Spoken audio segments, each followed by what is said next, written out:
Hello and welcome.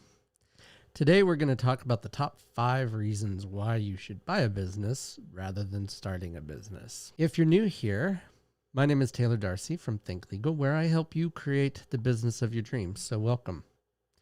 Just so you know, we go live every weekday, Monday through Friday, except for holidays. So I will not be here Christmas, New Year's, that type of thing. But we go live at every weekday, Monday through Friday, 11 a.m. Pacific Standard Time. So please stop in and join me. Get your questions answered. We'll help you get your business going well. Don't forget to subscribe and hit the bell icon to be notified when I go live.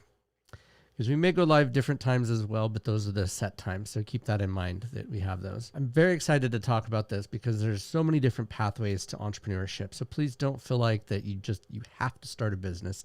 And I think this is worth mentioning for a lot of reasons because of and we'll talk about the way in which buying a business is more advantageous than starting a business and some of the trade-offs, not a ton. First and foremost, when you buy a business, you are buying the existing structure and it gives you something that most entrepreneurs and startups are working to try to achieve. And so it's kind of like, and not the same, but buying a franchise. A franchise it's basically a business in a box. That's the way to look at a franchise agreement or franchise situation. This is not quite the business in the box perspective. It's kind of the in between of those two things.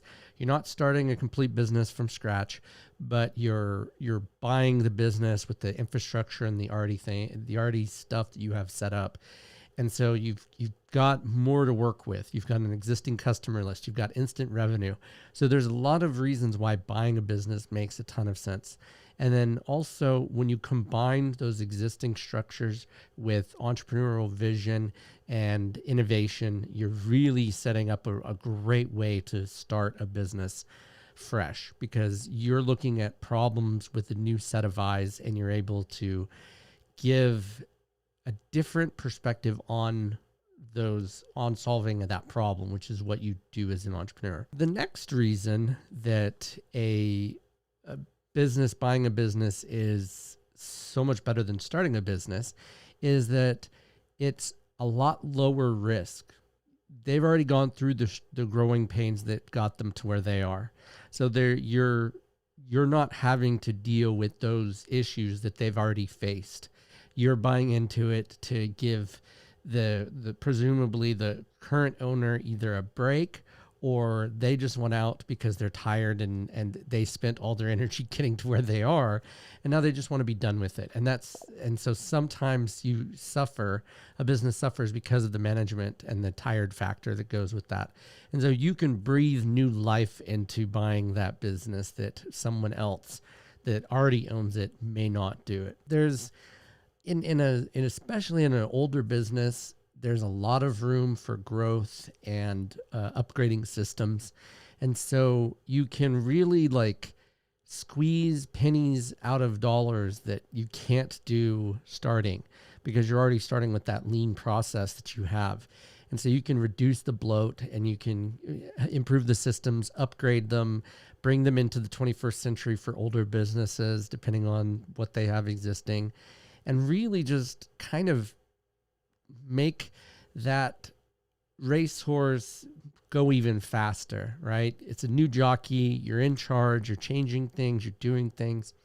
Now, I wanted to speak on you want to make sure that you're not harming the business in the process. And the simple answer is the reason why most acquisitions or mergers fail is because the person that buys the business fails to understand that they need to keep the culture of the business, but innovate with the new ways of doing things. And that can be tricky depending on who is existing there. And so you really want to balance what's really important versus what's nice. Okay.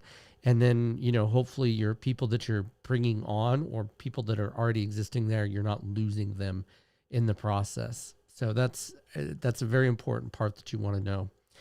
The next thing that most people don't, that structure that you are struggling to create. as a startup. You want to make sure that as you're deciding what to buy, what type of business to buy, look at your potential competitors and see if anybody is going to be going out of business, or that they're not necessarily that they're going out of business because they're failing, but that they're kind of just done. And they want to, end the business because they're just tired. They just don't want to do it anymore. Or maybe they're at a certain point where something else changed, their priorities changed, and now they want to sell the business instead of giving you instead of staying on the business. So as I was saying earlier, typically small amounts of capital to get you started. So it doesn't have to be an expensive endeavor. Remember, we talked about in a franchise, it's like a business in a box. In a startup, it's not. It's the exact opposite of that. You get to decide everything. But the sweet spot is right there at buying a business. It's in thing. There's already structures, there's already things, but it's not so rigid as a franchise. And you won't have a franchise agreement and that type of thing. Plus, there's easier ways to structure the business that you just don't get in a franchise. They typically require anywhere between 100 to 200,000 for buying a business versus, depending on the business, it can be very expensive to franchise. So just keep that in mind. So, but also at the base level, a startup is going to be less expensive to get it, but you're losing out on that benefit of that structure. That's what you're really paying for. Next, and last, your odds of success with a startup is a little less than 10%. Your odds of success with a already established business is around 98%. So huge difference in those two. And you have to consider a franchise is probably somewhere in that range of 70 to 90% as well, just as a guess. I haven't looked at those statistics yet, but the idea being you're buying into for instance, you're buying a McDonald's, and so you're getting the benefit of the McDonald's, right? You're getting the benefit of the name, you're getting all of these things, but it's basically a new location for them. So franchises have, but you have to deal with royalties and other fees that go with franchises. So keep that in mind, that it's not all roses and rainbows and that type of thing. These are the top 5 reasons why you want to buy a business as opposed to starting a business or even a franchise. There's a lot of potential for success there.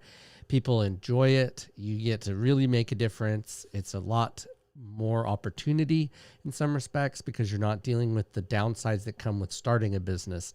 And that's just that because most businesses fail within the first 5 years. So you want to look for a seasoned business that's been around. And a lot of that has to do with there's cash flow issues, but then there's also cyclical changes.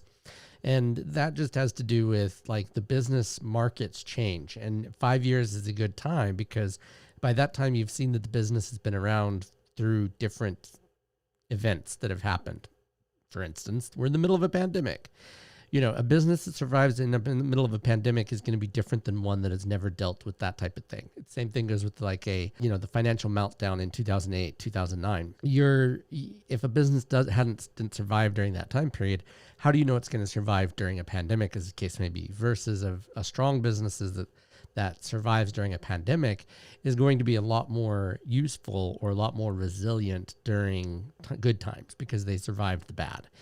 So these are all factors that you want to consider while you're thinking about buying a business, while you're thinking about starting a business, because there's lots of different roads to entrepreneurship. So keep these in mind.